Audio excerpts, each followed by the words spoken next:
Rain fell like thousands of sharp needles when the hotel door slammed from the inside, and Rose's trembling voice pierced the silent corridor. "If you believe that photo more than you believe me, then maybe this really is the end." The name Bruno Mars echoed against the cold marble walls, but he stood frozen, breath uneven, his hand still gripping the phone that displayed the viral photo that had just shattered their night. In it, he appeared far too close to a model at a private after-party following his concert. A cruel camera angle, deceptive lighting, and a single stolen second had turned into a weapon. At the end of the hallway, Rose's door was tightly shut. Behind it were sobs no longer held back, and outside, the internet was on fire. Rose sat on the hotel room floor, still wearing her stage dress. Her makeup had smudged, leaving dark traces beneath swollen eyes. She had always hated the relentless sound of notifications, but tonight it felt like a heartbeat forcing her to remember one painful truth: the public never truly understands. She had loved Bruno in a long, careful silence, in secret meetings at recording studios lit only by dim yellow lamps. In the bitter cups of coffee she made herself because she knew he could never sleep after a show. In the way he tapped the table 3 times before composing, a tiny habit he showed no one else. But secret love always comes at a cost. Bruno stood alone in the corridor, his hair damp from sweat and the rain that had touched him earlier. The world knew him as confident, charming, untouchable on stage. But in front of Rose, he was always afraid of not being enough, afraid that his past filled with parties and rumors would destroy the one thing that felt real. The photo had been taken at the exact moment he was trying to pull away from a conversation he never wanted. He remembered stepping back. He remembered looking for the exit, but cameras never capture intention. They capture whatever can be sold. Inside her room, Rose covered her face. Jealousy was never something she was proud of. She was rational. She tried to understand. But tonight, seeing that photo spread across headlines just hours after she had sung a song secretly written for Bruno, a song about missing someone whose name could not be spoken, something inside her cracked. She remembered how earlier that evening Bruno had hugged her from behind in the dressing room and whispered, "I'm proud of you." His voice had been warm, sincere, and now it felt like a beautiful lie wrapped in a smile. Bruno finally knocked, not hard, just enough to be heard. "Rose, open the door, we need to talk." No answer. He leaned his forehead against the door and closed his eyes. The damp scent of the hotel carpet mixed with the faint trace of Rose's perfume lingering on his jacket. He missed the small things, how she bit her lower lip when nervous, how she turned her face away when trying not to cry. "I didn't touch her," he said softly, unsure if she could hear. "I've never wanted anyone but you." Behind the door, Rose squeezed her eyes shut. She wanted to believe him. God, she wanted to, but their world was not simple. They were 2 enormous stars forbidden from loving each other without consequences. Management, contracts, public image, all of it formed towering walls around them. Her phone rang, her agency, they advised distance, silence, a neutral, cold statement. Rose felt sick. Meanwhile, Bruno received a message from his own team. "Do not release any statement. Let this die down." Let this die down. How could feelings be extinguished like a candle flame? Hours later, when the night grew heavier and the rain poured harder, Rose slipped out of the hotel through the back entrance. A hoodie covered her blonde hair. Her steps were quick, her breathing unsteady. She needed air. She needed distance from rumors, from Bruno, from the sharp ache in her chest. But Bruno saw her from afar. Without thinking, he ran. Rain lashed against his face, soaking his leather shoes, but he didn't care. All he saw was Rose's figure moving farther down the slick sidewalk. "Rose," he shouted, his voice breaking against the wind. She stopped. Her shoulders trembled, whether from the cold or unfinished sobs, he couldn't tell. Bruno caught up to her, breath ragged. He stood before the woman he loved with eyes stripped of pride. No stage, no cameras, no filters. "I may be stupid," he said, rain streaming down his face like tears he no longer tried to hide. "I may have a messy past, but I have never played with your heart, not once." Rose looked at him. Beneath the dim streetlight, she saw something rare, fear of losing her. "I'm tired of being a secret," she whispered. "I'm tired of pretending I don't miss you in front of everyone."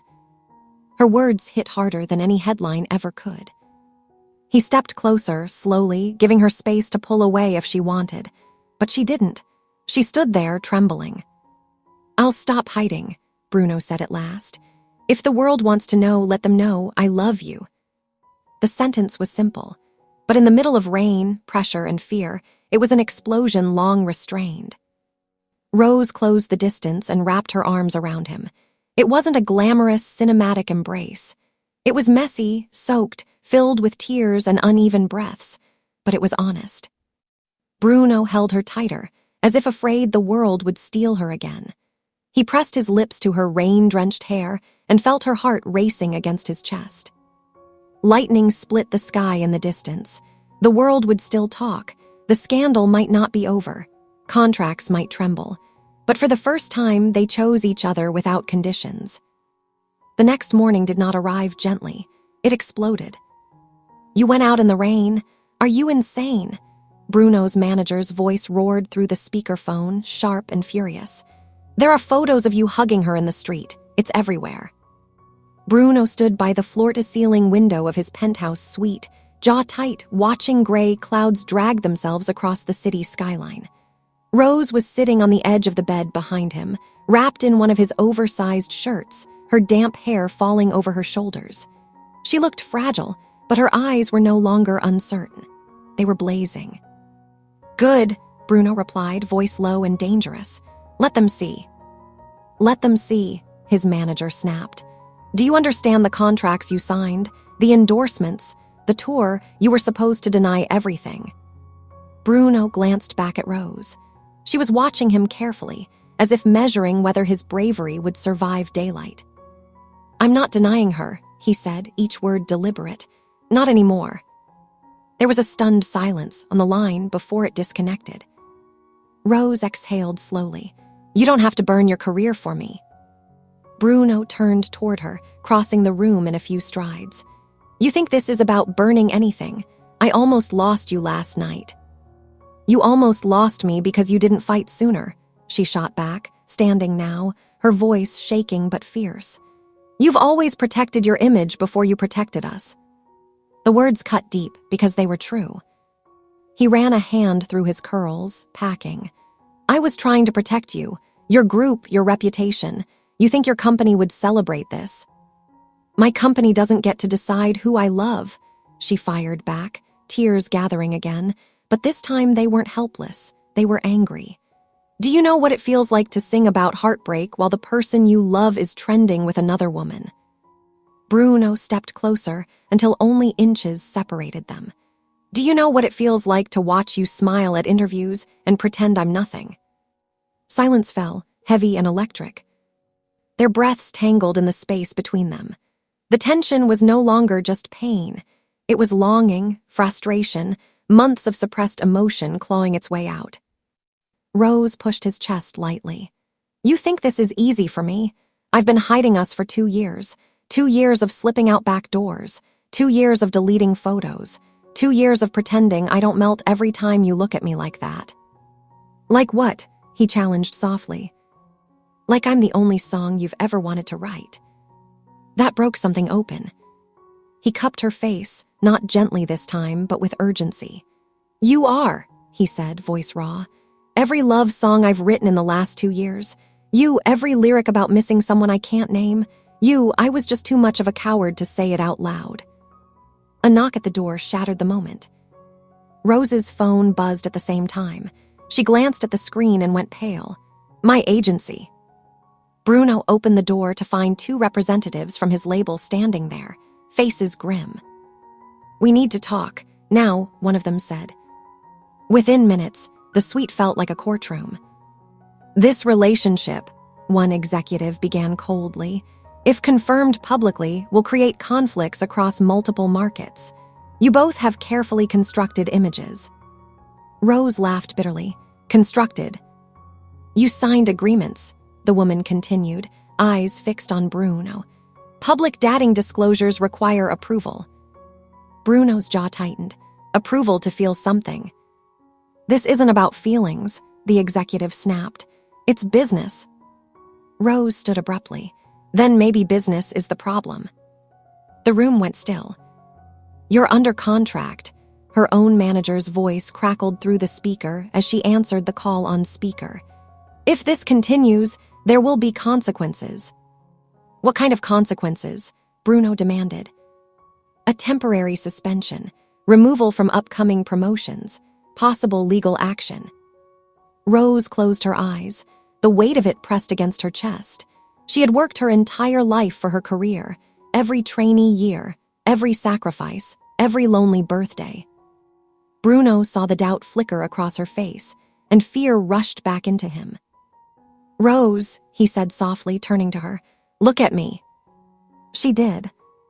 If you walk away right now, he continued, voice trembling for the first time, I will understand. I won't blame you, I'll carry it. But don't stay because you feel trapped. Stay because you choose me. Tears slid down her cheeks. And if choosing you costs me everything. He stepped closer. Then I'll stand in the fire with you. The executives exchanged glances, frustrated. Think carefully, one warned. Scandals don't disappear, they escalate. As if summoned by the word, Bruno's phone buzzed again. A new headline flashed across the screen. Insider CLAIMS BRUNO Mars, secret 2-year affair exposed. Rose's breath caught. 2 years. Bruno stared at the article. Someone from the inner circle had leaked it. Someone who knew details. That wasn't from my side, Rose whispered. It wasn't from mine either. A new tension flooded the room, betrayal. Bruno dismissed the executives, slamming the door once they left. He turned to Rose, eyes dark with fury. Someone close to us wants this to explode. Why? She asked, voice small now. To force our hands, he replied, or to tear us apart. Her shoulders sagged. Maybe they'll succeed. He crossed the room again, this time pulling her into him without hesitation. She resisted for half a second before collapsing against his chest. I'm scared, she admitted into his shirt. So am I, he confessed. The honesty between them felt more intimate than any secret meeting had ever been. Hours later, they made a decision that would ignite everything. A single photo, posted simultaneously. Not polished, not glamorous, just the two of them sitting on the penthouse floor, backs against the couch, hands intertwined, her head resting on his shoulder, his lips pressed to her temple. The caption was simple, no more hiding. The internet erupted within minutes. Support, outrage, shock, celebration, fury. Rose watched the comments scroll, heart racing. There's no going back. Bruno squeezed her hand. Good. Her phone rang again.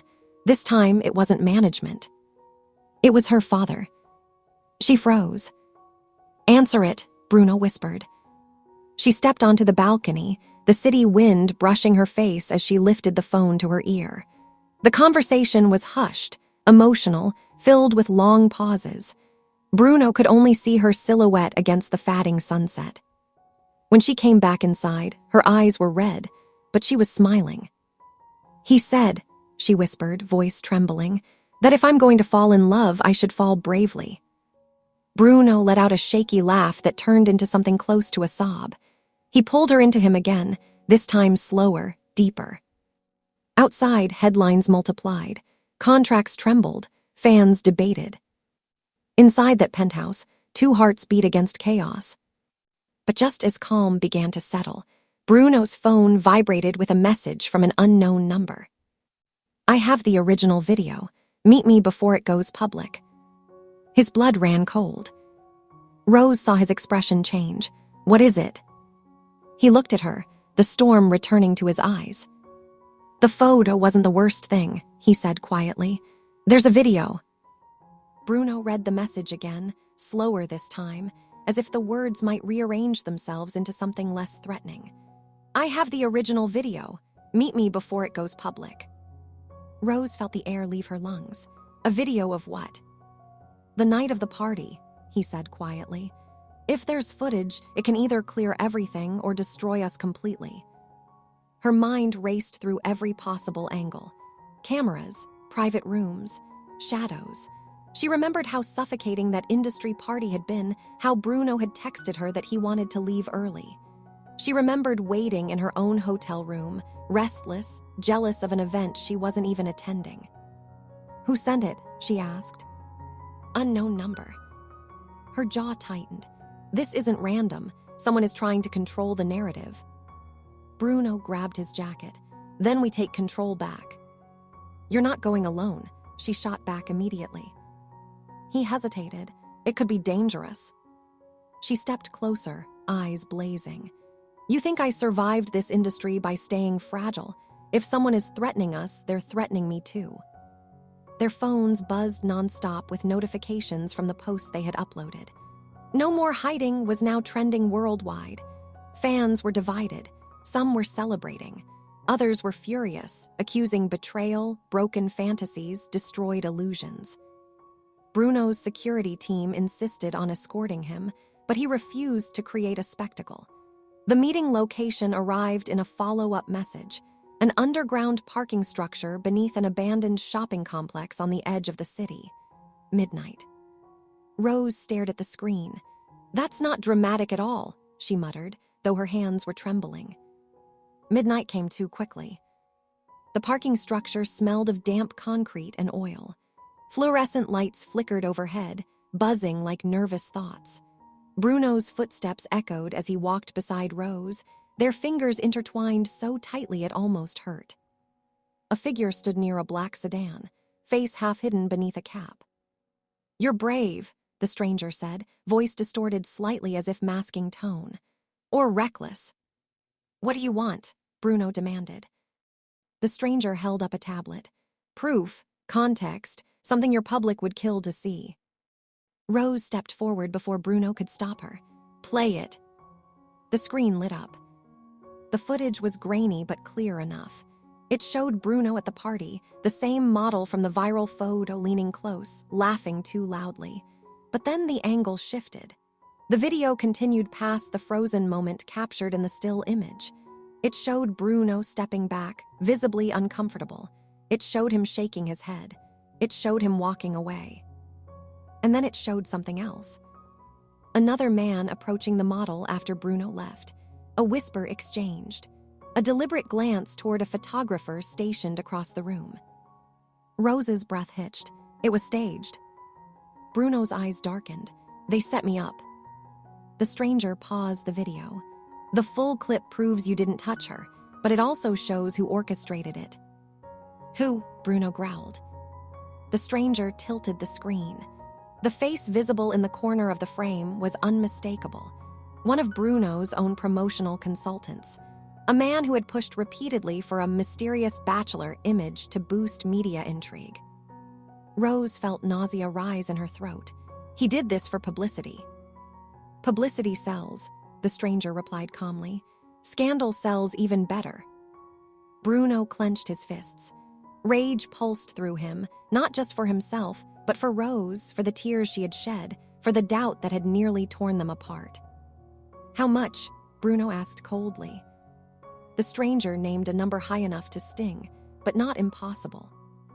Rose grabbed Bruno's arm. "If we buy it, we're playing their game." "If we don't, they release it edited," he replied. The stranger smirked slightly. "Smart man." Rose stepped forward again, her voice steady despite the storm inside her. "What if we don't pay? What if we release it ourselves? All of it, uncut." The stranger's smirk faltered. Bruno looked at her, surprised. "You'd risk that?" She held his gaze. "They expect us to hide. They expect fear. Let's give them transparency instead." The stranger's tone sharpened. "That video also shows you arguing on the phone with him later that night. It won't look pretty." Rose didn't hesitate. Love isn't pretty. Silence stretched across the empty parking structure. Finally, the stranger shrugged. "Your move." Bruno took the tablet, transferring the file to his own device.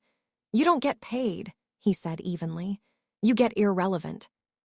The stranger laughed once, sharp and humorless. You think this ends here? Industries don't forgive rebellion. Bruno stepped closer, voice dropping to a dangerous calm. Neither do I. Back in the car, Rose stared at the video replaying on Bruno's phone. She watched his body language, the clear rejection, the manipulation. I'm sorry, she whispered. For what? For doubting you. He shook his head. You didn't doubt me. You doubted the system around us, and you were right too. They drove back through rain-slicked streets, tension shifting into something deeper, an understanding forged in fire. By dawn, they were seated side by side in Bruno's home studio. The room smelled of wood and warm electronics. Guitars lined the walls like silent witnesses. Ready? He asked softly. Rose nodded. They went live together. No stylists, no scripts, just raw light from a single lamp and a camera balanced on a stack of sound equipment. Bruno began speaking first. His voice was steady but laced with emotion. He explained the photo, the setup, the manipulation, then he played the full video. Rose watched the comments flood in, her heart hammering. Shock, apologies, outrage directed now at the consultant. Then she leaned forward. I was jealous, she admitted openly. I was hurt. We argued, we cried. We almost let a lie end something real. Bruno reached for her hand on camera, without hesitation. We're not perfect, he said. We fight, we misunderstand each other, but we don't lie about loving each other. The vulnerability shifted the atmosphere instantly. Fans who had doubted began defending. News outlets scrambled to update headlines. The consultant's name began trending for all the wrong reasons.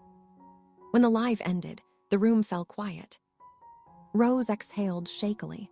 We just detonated half the industry. Bruno let out a breathless laugh. Feels kind of good.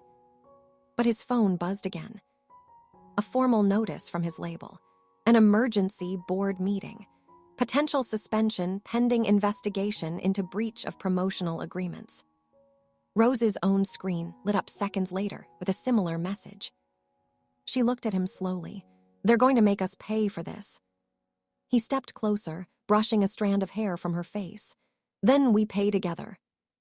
Her voice softened. If they suspend me, if they pull me from my group temporarily. I'll wait, he said immediately, however long. She searched his eyes for hesitation and found none.